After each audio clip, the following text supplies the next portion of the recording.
കാണാവുന്ന തരത്തിലുള്ള ഒരു സ്നേഹനം നമുക്ക് കഴിയും.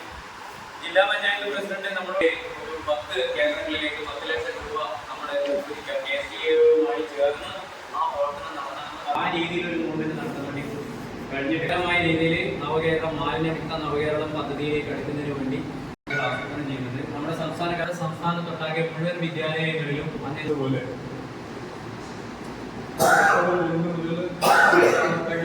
5 മാസത്തിന്റെ ക്യാമ്പയിൻ നടത്തിക്കൊണ്ടിരിക്കുകയാണ്. അപ്പോൾ ഇതുമായി ബന്ധപ്പെട്ട് ഈ കഴിഞ്ഞ 23-ാം തീയതി നമ്മുടെ സംസ്ഥാന സെക്രട്ടറി സംസ്ഥാന കമ്മിറ്റി അംഗം മിസ്റ്റർ ടീച്ചർ, സ്വാഗതം mister T Prakash master, Rajesh master, സംഘടന ഭാരവാഹികളെ, നല്ലവരായ സഹകരണ സമിതി, മാലിന്യമുക്ത നവകേരളം ജനകീയ ക്യാമ്പയിൻ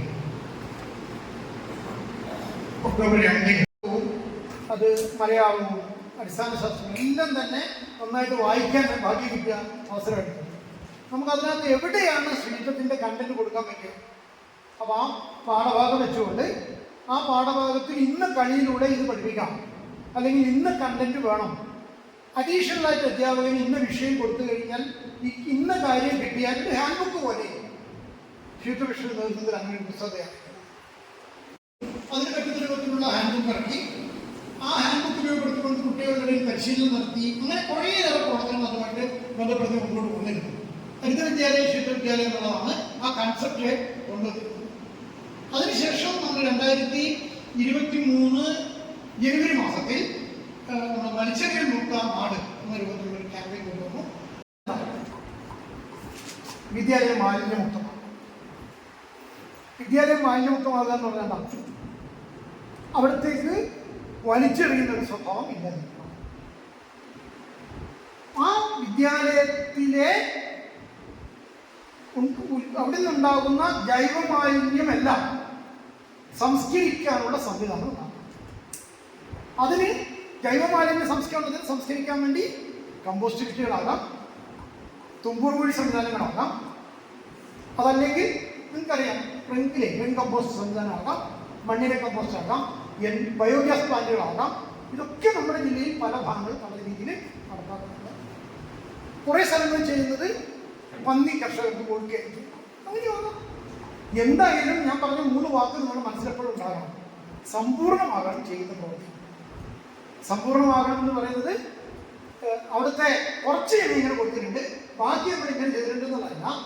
ആ സ്കൂളിൽ നിന്നും സ്കൂളിൻ്റെ പരിസരത്തും ഉണ്ടാകുന്ന ജൈവമാലിന്യ സംവിധാനങ്ങളെല്ലാം തന്നെ കൃത്യമായി സംസ്കരിക്കാനുള്ള സംവിധാനം ഉണ്ടാക്കണം.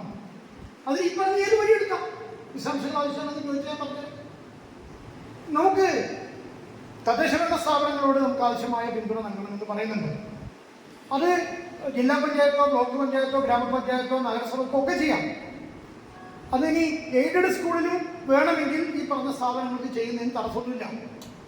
പണത്തിൻ്റെ ഒരു പ്രശ്നമുണ്ട്, ചെയ്യാം. ജനകീയ പരിപാടിയാണ്. അവിടുത്തെ PTA, അവിടുത്തെ മറ്റ് ജനകീയ സംവിധാനങ്ങളൊക്കെ പ്രയോജനപ്പെടുത്തിക്കൊണ്ട് അവിടുത്തെ സന്നദ്ധ സംഘടനയുടെ മറ്റ് പല സഹായിക്കുന്ന ഏജൻസികളെ ഉപയോഗപ്പെടുത്തിക്കൊണ്ടാണ് നമ്മളിത് ചെയ്യേണ്ടത്. അല്ലാതെ എല്ലാം സർക്കാരിൻ്റെ പണം ഉപയോഗപ്പെടുത്തിക്കൊണ്ടല്ല. അക്കൂട്ടത്തിൽ നമുക്ക് ചെയ്യാൻ പറ്റുന്ന കാര്യങ്ങൾ 2 അത് പക്ഷേ അത് നിറഞ്ഞേ പോകുന്നില്ല. നമുക്ക് ഉടമഴിയുടെ ഒരു പശ്ചാത്തലം അറിയാം. മുഴുവൻ പാറയാണ്, വെള്ളം താഴോട്ട് പോകില്ല. അതായത് ഇപ്പം ടോയ്ലറ്റിനെ പോലും കുടിച്ചാൽ അതിൽ വെള്ളത്തിൽ നിന്ന് താഴോട്ട് പോകുന്ന സംവിധാനമില്ല. നേരത്തെ പറഞ്ഞാൽ അങ്ങനെ താഴോട്ടില്ല. അപ്പൊ അതുകൊണ്ട് ഈ പറയുന്നത് അറയാക്കിയിട്ട് അതിലേക്ക് അതും നിറഞ്ഞ് ഓവർഫ്ലോ ചെയ്യുന്ന നേരത്തെ പറഞ്ഞ കലോത്സവവും കാര്യങ്ങളൊക്കെ വന്നുകൊണ്ട് DD പറഞ്ഞു ഈ യോഗം വിളിക്കാൻ വേണ്ടി പറ്റില്ലാന്ന്. അതിന്റെ ഒരു ചെറിയ ചലനാണോ എന്റെ സ്കൂൾ ഉൾപ്പെടെ കാണുന്നത്. കാരണം ഞാൻ താമസിക്കുന്ന